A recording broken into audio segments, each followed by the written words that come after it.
السلام عليكم ورحمة الله تعالى وبركاته تلاميذنا الأعزاء.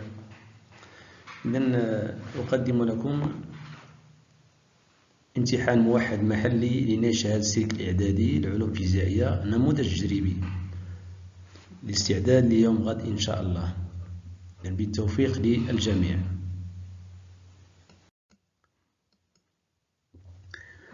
Le premier exercice, la première question, répondez par vrai ou faux. Quand on dilue une solution acide, son pH augmente. B. La matière organique est constituée principalement d'atomes de carbone et d'oxygène. C. Une solution basique a un pH inférieur à 7. D. Lors de la dilution d'une solution acide, on verse l'eau dans l'acide. Ça, c'est la première question. Alors, la deuxième question, cochez la bonne réponse. L'atome est constitué de un noyau et des ions, un noyau des électrons, un noyau des atomes. La formule chimique de l'oxyde de fer 3, est-ce que c'est FeO, Fe3O4, Fe2O3? Le métal qui ne réagit ni avec l'acide chlorhydrique ni avec la soude est FeAlClZn. Le noyau porte une charge négative, positive et nulle, ou bien nulle. Alors la question 3 du premier exercice, reliée par une flèche, on a COAl2O3, le plastique, l'air humide, isolant électrique, produit la combustion incomplète des matières organiques, élimine, provoque de la rouille. Quatrièmement, complétez les phrases ci-dessous par les mots suivants. Poreuse, l'eau, matériaux, réaction chimique, non poreuse, plastique, les métaux, le dioxyde de carbone, le verre. Alors, pour fabriquer les objets, on utilise on distingue trois grandes familles des matériaux, des pointillés et. La combustion des matières organiques est qui produit essentiellement et d'autres produits. D. La rouille est une couche, alors que l'alumine est une couche. On continue. Alors on passe maintenant au deuxième exercice. 8 points. Partie 1. Le noyau de l'atome de magnésium Mg contient 12 charges positives. On donne E est égal à 1,6 fois 10 puissance moins 19 coulombs. Donnez le numéro atomique Z de l'atome de magnésium. Déterminez coulomb E, la charge des électrons de l'atome de magnésium en fonction de E. Et en coulomb C, l'atome de magnésium peut perdre 2 électrons pour former l'ion de magnésium. Écrire la formule chimique de l'ion magnésium. Déterminer le type de cet ion. Est-ce que c'est un cation ou bien c'est un anion? Calculer coulomb U, la charge de l'ion de magnésium en fonction de E. Alors, partie 2 du deuxième exercice, quand on laisse une plaque neuve d'aluminium exposée à l'air humide, elle se couvre d'une couche grise d'oxyde d'aluminium. Alumine. Écrivez l'équation d'oxydation de l'aluminium. Alors, partie 3 dans l'exercice 2, on verse quelques gouttes d'acide chlorhydrique de pH égal à 2 dans un tube à essai qui contient le zinc métallique. Alors, voici la figure. On observe l'émission d'un gaz incolore qui détonne à l'approche d'une flamme. À la fin de la réaction, la solution prend un pH égal à 5. Alors, première question, donnez le nom et la formule chimique des gaz formés. Donnez le nom et la formule chimique ionique de la solution finale. Écrire l'équation simplifiée de cette réaction. Expliquer l'augmentation de pH de cette transformation. Alors on passe au dernier exercice, c'est l'exercice 3, 4 points. Au laboratoire, vous disposez de 3 flacons, qui ne portent aucune étiquette et qui contient 3 solutions aqueuses incolores. Solution de chlorure de sodium, Na++ Cl-. Solution d'hydroxyde de potassium, K++ OH-. Solution de chlorure d'hydrogène, d'acide chlorhydrique, H++ Cl-. Alors, le matériel disponible dans le laboratoire un papier pH, solution de nitrate d'argent de type ASA. Alors la première question, proposer des expériences permettant de distinguer entre les trois solutions et d'identifier le contenu de chaque flacon. Deuxième question, donner une précaution de sécurité lors de l'emploi de l'acide corrosif. Alors on passe maintenant à la correction. Alors suivez bien. L'exercice 1, quand on dilue une solution d'acide, son pH augmente. Alors ça, c'est la partie expérimentale de la dilution d'une solution acide. Alors le pH d'un acide est inférieur à 7. Et l'acide le plus concentré a une valeur trop proche de 0. Ça veut dire loin de 7. Ici, on a fait la dilution. Donc la valeur des pH va augmenter. Elle va tendre à approcher de 7. Comme ça. Alors c'est vrai. Alors pour le deuxième exercice, B, la matière organique est constituée principalement d'atomes de carbone et d'oxygène. Alors c'est la leçon des matériaux organiques. On sait que la matière organique est constituée principalement des atomes de carbone et les atomes d'oxygène et les atomes d'hydrogène. Obligatoirement, on doit avoir l'atome de carbone et d'hydrogène. Il peut contenir d'autres atomes, mais on doit toujours trouver le carbone et l'hydrogène. Donc cette réponse-là, elle est fausse. Une solution basique a un pH inférieur à 7. Alors, la solution de pH, la notion de pH indique l'acidité ou bien la basicité ou bien la neutralité d'une solution. Solution neutre, pH est égal à 7. Solution basique, pH est supérieur que 7. Et solution acide, pH est inférieur à 7. Donc, une solution basique a un pH supérieur à 7. Donc, la réponse, c'est faux. Lors de la dilution d'une solution acide, on verse l'eau dans l'acide. Alors, lorsqu'on ajoute l'eau dans l'acide, il y a dilution. Mais, expérimentalement, est-ce qu'il n'y a pas de danger? Il y a de danger ici. On doit toujours ajouter la solution acide concentrée sur l'eau et ne pas l'inverse. Donc, la réponse, c'est faux. Alors, pour le deuxième exercice, pour la deuxième question de l'exercice numéro 1, cochez la bonne réponse. L'atome est constitué de... Alors, on sait que l'atome est constitué d'un noyau entouré par des électrons qui tournent autour de lui et sont séparés par le vide. Donc, un noyau est des ions faux, un noyau des électrons, oui, un noyau des atomes, faux. Donc, la réponse est vraie. La question B, la formule chimique de l'oxyde de fer 3. Donc, le fer 3 indique l'ion Fe3+. Est-ce qu'il se trouve ici? Non. Là, c'est l'oxyde de fer 2.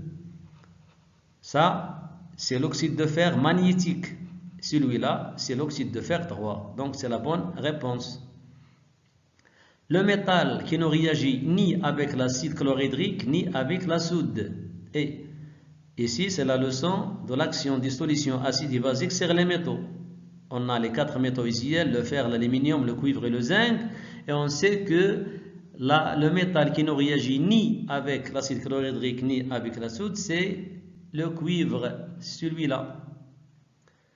Alors, le noyau porte une charge. Alors, la charge du noyau, elle est positive. La charge des électrons, elle est négative. Donc, c'est la charge positive. C'est ça la réponse du premier exercice, des deux questions du premier exercice. On passe à la question 3.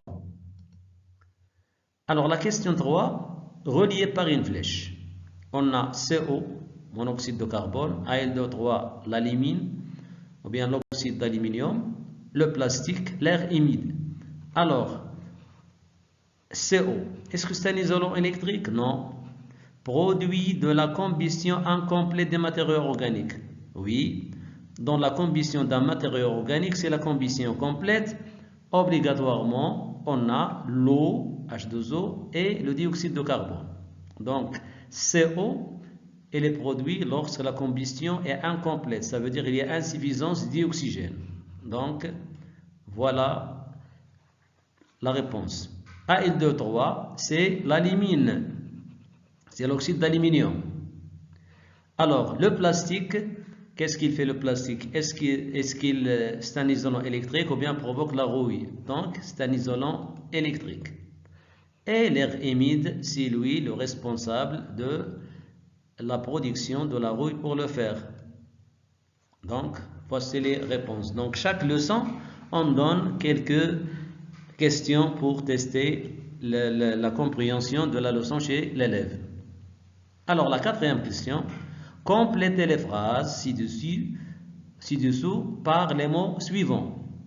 Porose, l'eau, matériaux, réaction chimique, non poreuse, plastique, les métaux, le dioxyde de carbone, le verre. Alors, pour ces questions-là, vous devez toujours lire la question et analyser avant de répondre. N'utilisez pas le blanco. Si tu utilises le blanco, tu ne réfléchis pas bien. Pour fabriquer des objets, on utilise. Ça, c'est la leçon des objets et matériaux. Donc, on sait qu'un objet ou bien un corps est constitué par des matériaux. Donc, pour fabriquer les objets, on doit utiliser les matériaux. On distingue trois grandes familles de matériaux. Alors, on a vu dans la première leçon qu'il y a trois grandes familles de matériaux. La famille des métaux et alliages, la famille des matériaux organiques et on concerne le plastique, et la famille des verres et céramiques, on considère le verre. Alors, on distingue trois grandes familles de matériaux. Donc, on a les métaux, puis on a le verre et on a le plastique. Alors, la combustion des matériaux organiques, de matières organiques, est une qui produit essentiellement. Alors, c'est une réaction chimique qui produit essentiellement. Alors, les atomes carbone et hydrogène, donc dioxyde de carbone et l'eau. Le dioxyde de carbone et l'eau. Et d'autres produits. La rouille est une couche poreuse,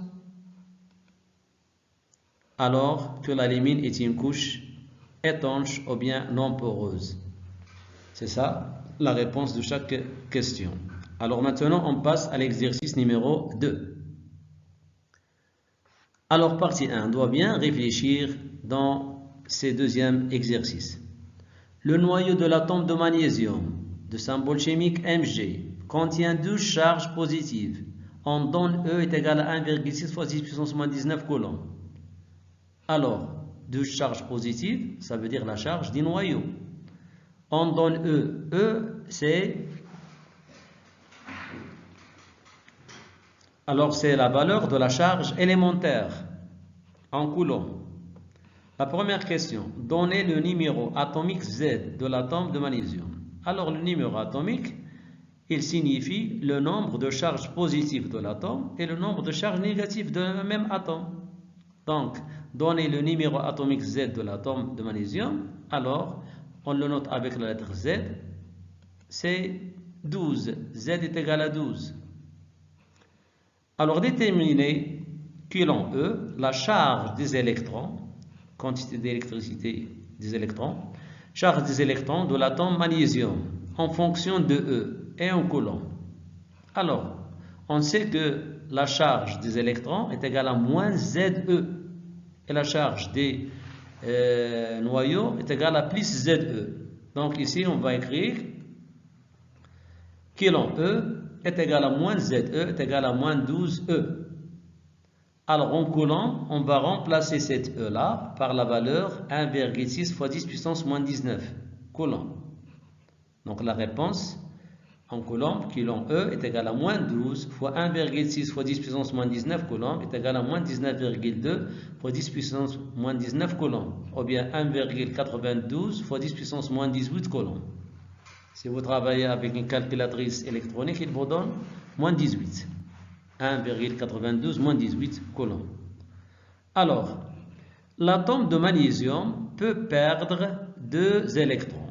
pour former l'ion magnésium. Alors on sait, ici c'est la leçon de l'électricité et matériaux, les métaux sont des bons conducteurs électriques parce que les atomes qui les constituent ont des électrons libres qui peuvent se déplacer facilement d'un atome vers un autre. Donc, écrivez la formule chimique de l'ion magnésium. Alors, on l'écrit comme ça. Mg, c'est le symbole de l'atome magnésium. Et de plus, c'est le nombre des électrons qui ont perdu par ce magnésium. Donc, Mg 2+, c'est la charge de cet ion. Déterminer le type de cet ion. Alors, on a deux types d'ions, cation ou anion. Cation, c'est l'atome perd des électrons. Anion, c'est l'atome gagne des électrons. Lorsqu'on dit atome, on parle aussi de groupement d'atomes. Alors, ici, on a perte d'électrons, donc c'est un cation. Calculer qu'ils ont eu la charge de l'ion de magnésium en fonction de E. Alors la charge de l'atome, elle est neutre, elle est 0, 0 E ou bien 0 coulomb. Mais de l'ion, on n'a pas égalité entre les électrons et le noyau. Le noyau, la charge positive ne change pas. Les électrons, elle était 12 et lorsqu'on a perdu 2 électrons, elle reste 10. Donc 12 moins 10, elle va donner 2. Donc, calculer la charge de l'ion de magnésium. On a que l'ion est égal à la charge des noyaux plus la charge des électrons, bien l'ion, qui est égal à plus 2E moins 10 électrons. Ça veut dire moins 10E est égal à plus 2E. C'est ça la charge de l'ion de magnésium en fonction de E. Si on vous demande de calculer en fonction de C, on doit multiplier ce 2 par avec 1,6 fois 10 puissance moins 19 coulombs. Alors, partie 2. Quand on laisse une plaque neuve d'aluminium exposée à l'air humide, elle se recouvre d'une couche grise d'oxyde d'aluminium qui s'appelle l'alumine. Écrivez l'équation d'oxydation. Ça, c'est l'oxydation des métaux. Vous avez deux oxydations, l'oxydation du fer et l'oxydation de l'aluminium. Alors, l'équation, c'est celle-là. Aluminium plus dioxygène donne Al2O3. 4Al, on a 2 fois 2, 4. Et 3 fois 2, 6. 2 fois 3, 6. C'est ça l'équation de l'oxydation de l'aluminium. On peut vous donner votre équation, c'est celle de fer. Alors la partie 3. On verse quelques gouttes d'acide chlorhydrique de pH égal à 2 dans un tube à essai qui contient le zinc métallique. On observe l'émission d'un gaz incolore qui détonne à l'approche d'une flamme. À la fin de la réaction, la solution prend un pH égal à 5. Alors ici, on a l'expérience, le tube à essai, l'acide chlorhydrique, le zinc et il y a des bulles. Alors la première question. Donnez le nom et la formule chimique des gaz formés. Alors, cette question-là, lorsqu'on ajoute l'acide chlorhydrique sur un métal, qui peut être le fer, ou bien l'aluminium, ou bien le zinc, le cuivre ne réagit pas. Il y a toujours émission d'un gaz incolore qui détonne lorsqu'on approche une flamme. Alors, ce gaz-là, c'est le gaz dihydrogène. Sa formule chimique, c'est H2. Donc, le nom du gaz dihydrogène, sa formule chimique, c'est H2. Donnez le nom et la formule chimique de l'ion, la formule chimique ionique de la solution finale. Alors, c'est le zinc qui a réagi. Donc, l'ion qui ne réagit pas dans cette réaction, c'est l'ion chlorure. Donc, l'ion chlorure, il va s'unir à l'ion zinc. Et la formule chimique de la solution, c'est Zn2+, plus 2Cl-. On doit équilibrer les charges perdues avec les charges gagnées. C'est le chlorure de zinc. Chlorure de zinc. Écrire l'équation simplifiée. Alors l'équation simplifiée, on a utilisé le zinc plus l'acide chlorhydrique. Donc c'est l'ion H+ qui va réagir. Et on trouve la solution, la réaction suivante. Zn plus 2H+, donc Zn2+, plus H2. Donc vous pouvez trouver dans l'exercice le fer Fe plus 2H plus dans Fe2 plus H2. Ou bien vous pouvez trouver l'aluminium. On a 2Al plus 6H plus, elle va donner 2Al3 plus 3H2. C'est les trois équations que vous pouvez avoir dans les contrôles de l'examen normalisé. Le cuivre ne réagit pas avec l'acide chlorhydrique. Alors, expliquez l'augmentation de pH lors de cette transformation. Alors, on sait que dans cette transformation, les ions H+ de l'acide chlorhydrique qui se trouvait dans la solution ont gagné des électrons perdus par le zinc pour se transformer en atomes d'hydrogène. Alors, deux atomes d'hydrogène s'unissent entre eux pour donner une molécule d'hydrogène. Alors, la molécule, lorsqu'elle est formée, elle sort des tubes sous forme de ces bulles-là. Elle sort. Donc, il y a diminution des ions H+ dans la solution. Et lorsqu'il y a diminution des ions H+, ça veut dire la solution elle est plus diluée. Ça veut dire que la valeur des pH ne va pas rester 2, elle va augmenter jusqu'à 5. Alors, lors de cette transformation, les ions H+, responsables du caractère acide des solutions, se transforment en gaz H2, donc l'acidité diminue et le pH augmente. Alors, on passe à l'exercice numéro 3. Alors, toujours, on vous donne l'exercice numéro 3 sous forme d'une situation problème. Au laboratoire, vous disposez de 3 flacons, qui ne portent aucune étiquette et qui contiennent 3 solutions aqueuses incolores. La solution de chlorure de sodium, Na+, Cl-. Solution d'hydroxyde de potassium, K+, OH-. Solution de chlorure d'hydrogène, l'acide chlorhydrique, H+, Cl-. Alors, le matériel que vous disposez dans le laboratoire, un papier pH, solution de nitrate d'argent, des types ASE. Alors, la première question, proposez des expériences permettant de distinguer entre les 3 solutions et d'identifier le contenu de chaque flacon. Alors, vous avez étudié les solutions acides et les solutions basiques, le pH mètre, le papier pH et la solution de nitrate d'argent pour détecter les ions chlorure. Donc, vous êtes devant une situation où il y a 3 solutions incolores. L'un, l'acide chlorhydrique, l'autre, le chlorure de sodium et on a l'hydroxyde de potassium. Alors, les notions que vous avez étudiées. Ici, on a l'ion sodium, Na+, et l'ion chlorure, Cl-.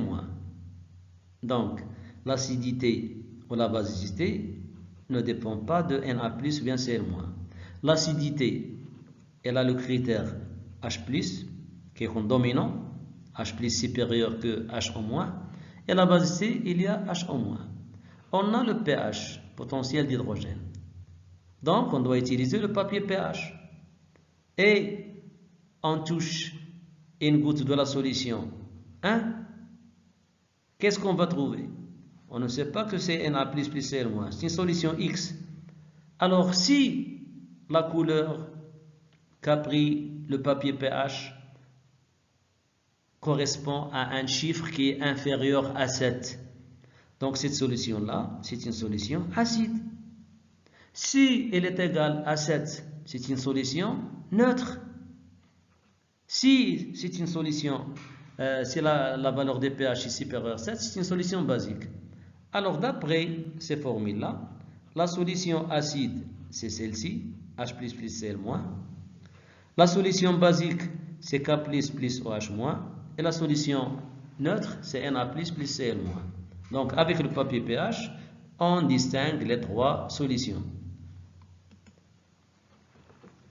Alors, dans 3 types ASE, on prélève quelques gouttes de chaque flacon à l'aide d'un papier pH. On mesure le pH des 3 solutions. On va trouver que l'une des solutions a un pH inférieur à 7, solution acide chlorhydrique. Solution supérieure à 7, c'est une solution d'hydroxyde de potassium. Et l'autre solution, pH est égal à 7, c'est une solution neutre, c'est une solution de chlorure de sodium, le malh. Alors, ces exercices-là, ils touchent la majorité des questions que vous avez dans votre programme. Alors, au laboratoire, vous disposez de trois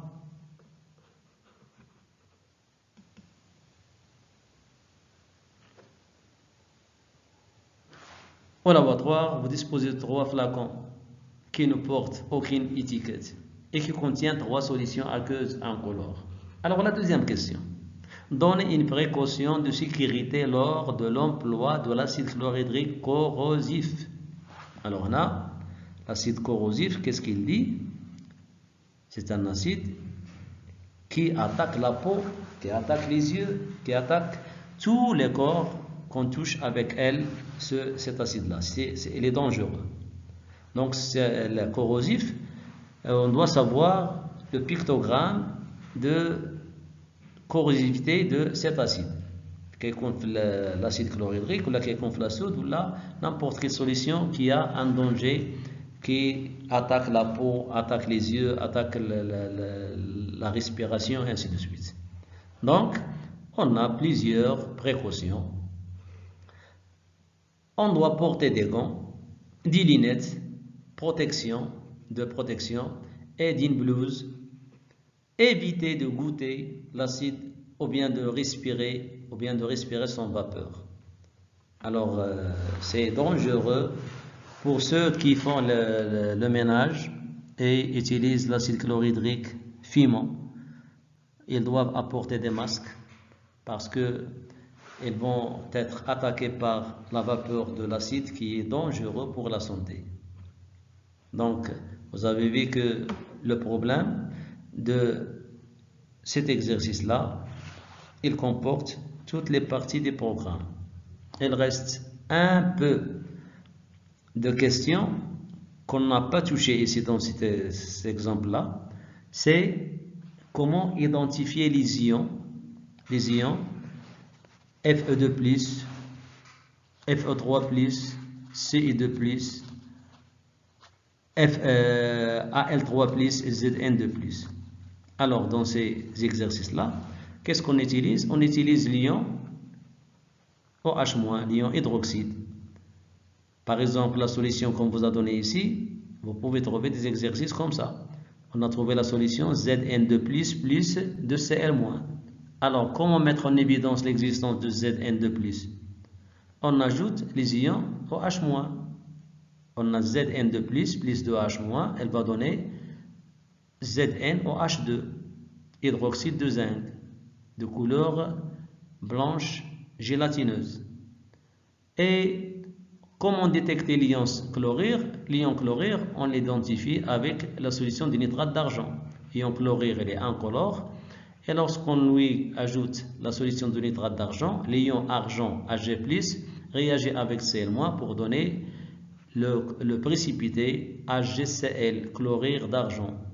C'est un précipité de couleur blanche qui est noirci à la lumière.